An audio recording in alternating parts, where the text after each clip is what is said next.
Hello, my name is Christian DuComb. I'm Associate Professor and Chair of the Theater Department at Colgate University, and I'm here to talk to you about yoga play. I've decided to call this talk Truth, Authenticity, and Yoga for reasons that I think will become clear as the talk unfolds.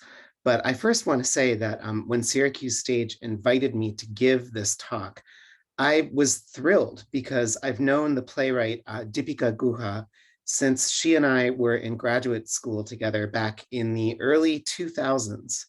And I remember one of her early plays, actually, Grandmotherland, it was called, which had some of the same underlying strengths as yoga play. A biting sense of humor and a wonderful perception for satire.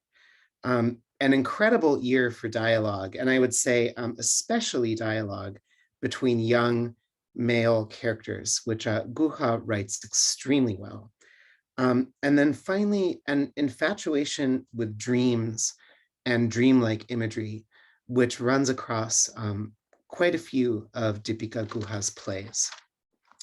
So all of these traits of Guha's writing, satire, dialogue, dreams, they all show up in yoga play as they have in some of her earlier works.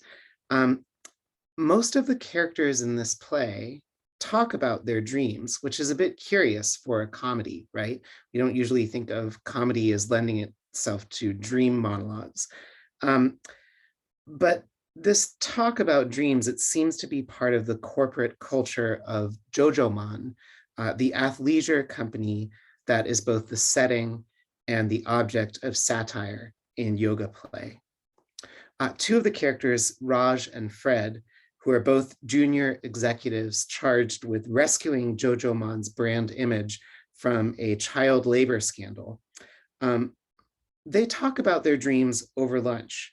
And their strange nocturnal visions, which they share with one another, end up telling us in the audience quite a bit about who these characters are, what they want, and how they relate to one another.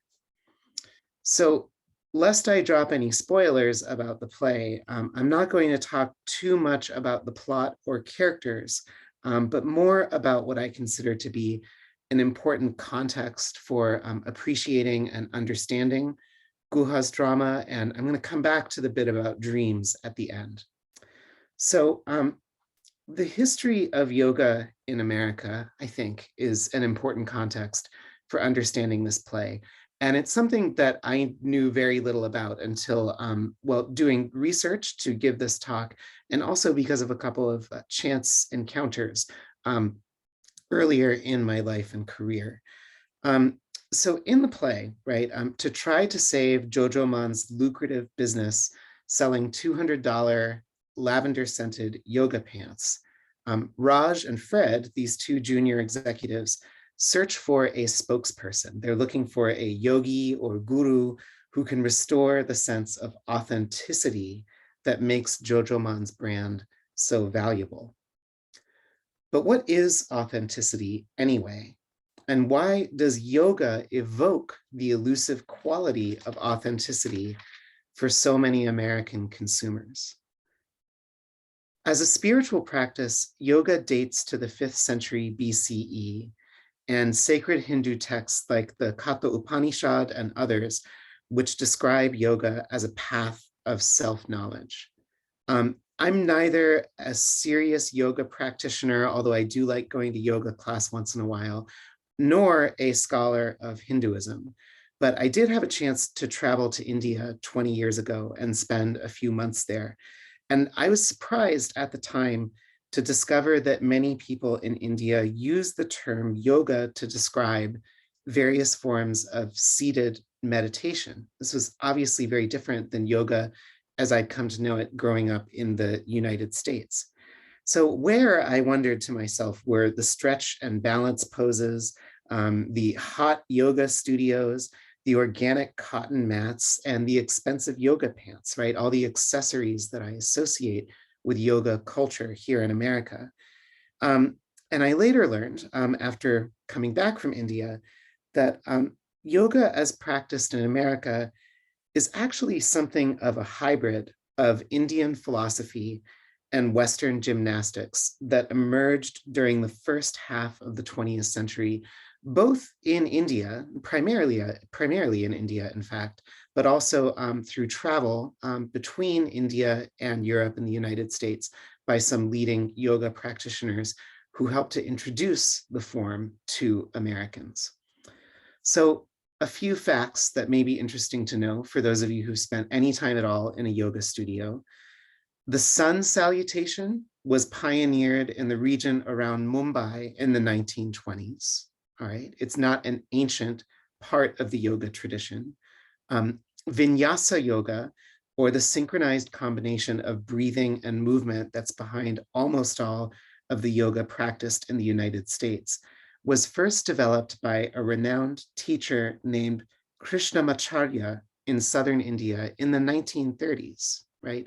And this was under British colonial occupation when European gymnastics had started to be taught and practiced in India, right? So contrary to my American assumptions, the sages of ancient India were probably not breathing through their poses in order to achieve yogic self-knowledge. They were not spending hours in downward facing dog, right? They were, for the most part, sitting and meditating.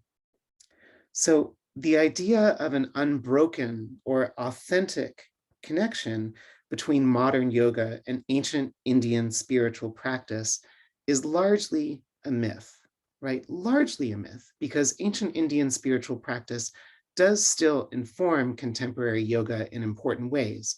But yoga, as we know it today, is not something that came to us unchanged and untransformed from the ancient world, right? It's been through a process of development, like just about anything else.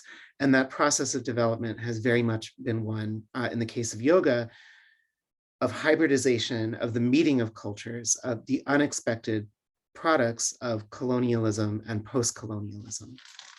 So where exactly does that leave us, right?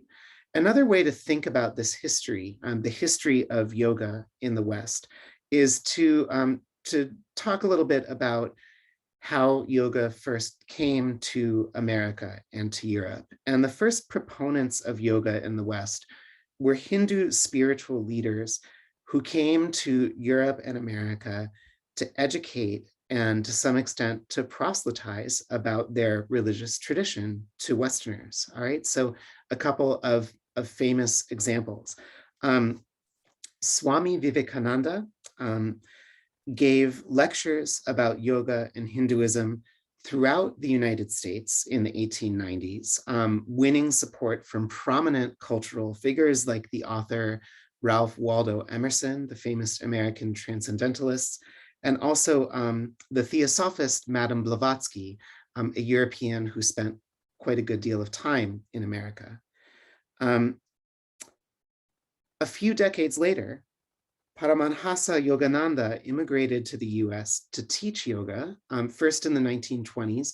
He ended up being kind of forced out of the country, going to India, coming back, and then eventually in the mid-1930s, he settled in Los Angeles, became a citizen around a little bit after World War II, and established an organization called the Self-Realization Fellowship, which was one of the first organizations to really spread the teaching of yoga, first through Southern California, and then eventually through the whole country.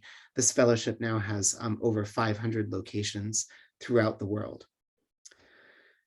So to get back to yoga play, about half an hour into the play, there's this brilliant moment of dialogue where Raj and Fred are trying to remember the names of famous yogis who could potentially serve as brand ambassadors for JoJoMon to help them overcome this child labor controversy, right?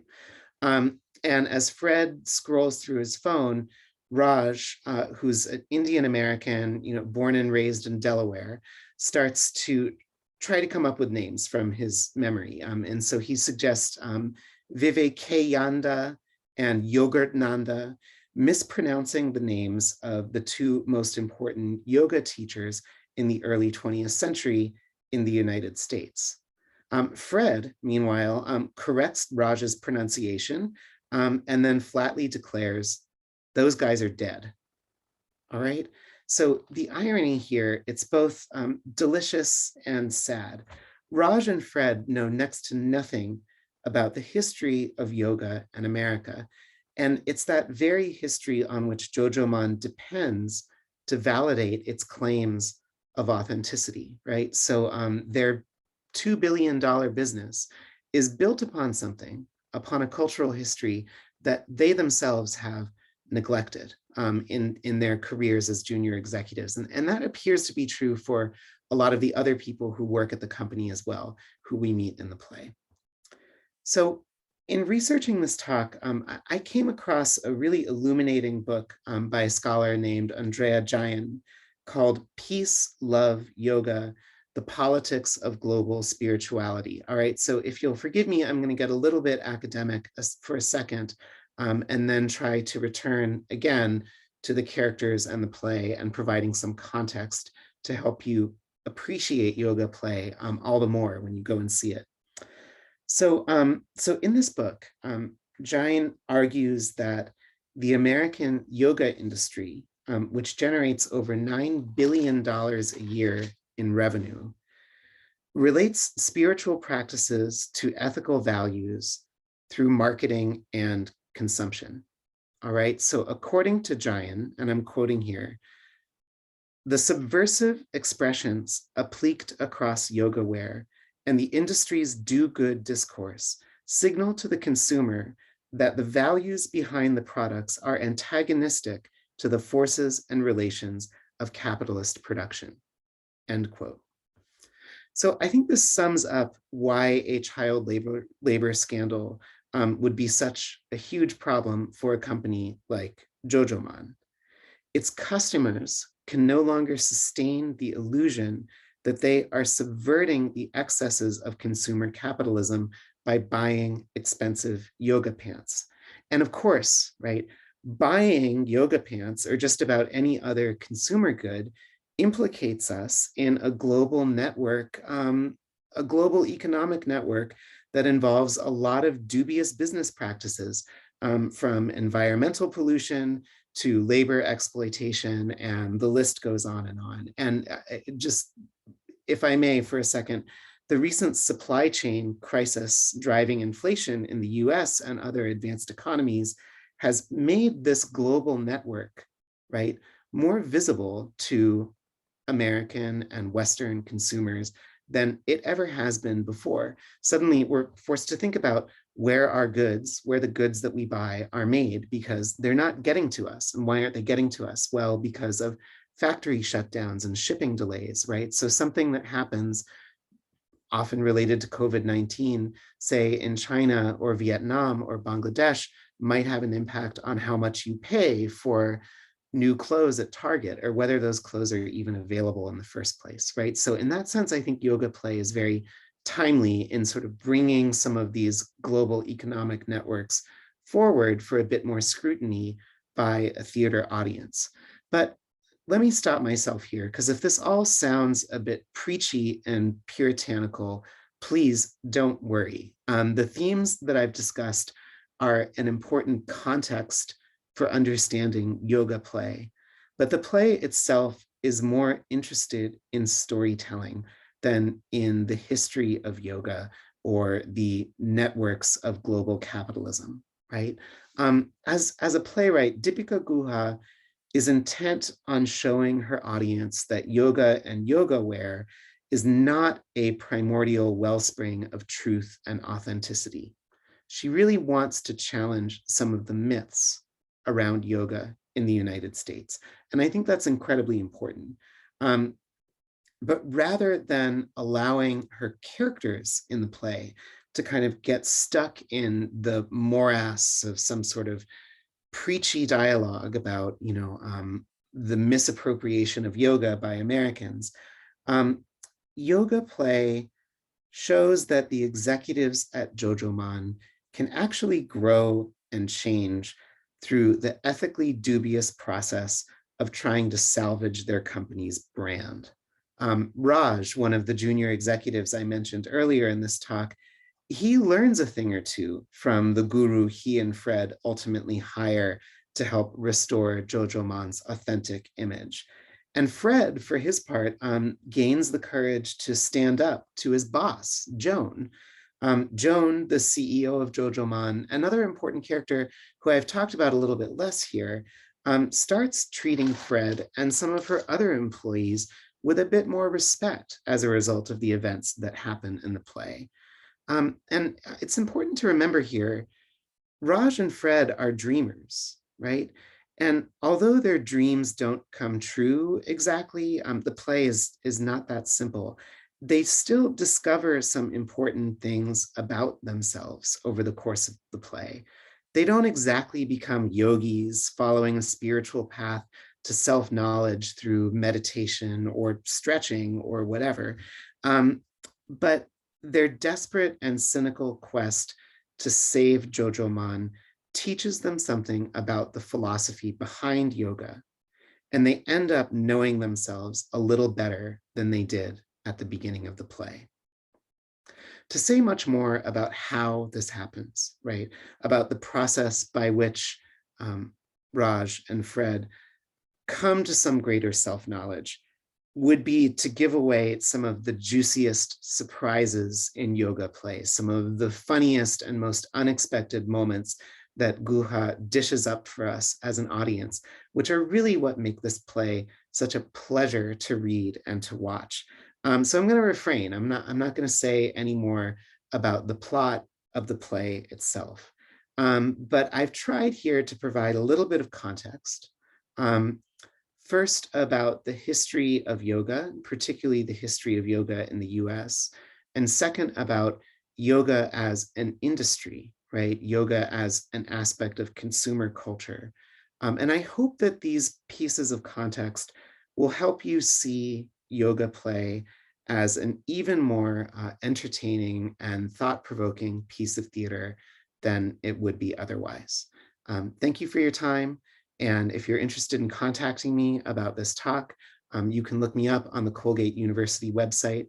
My name is Christian DuComb, and it's been a pleasure speaking with you today. Thanks again.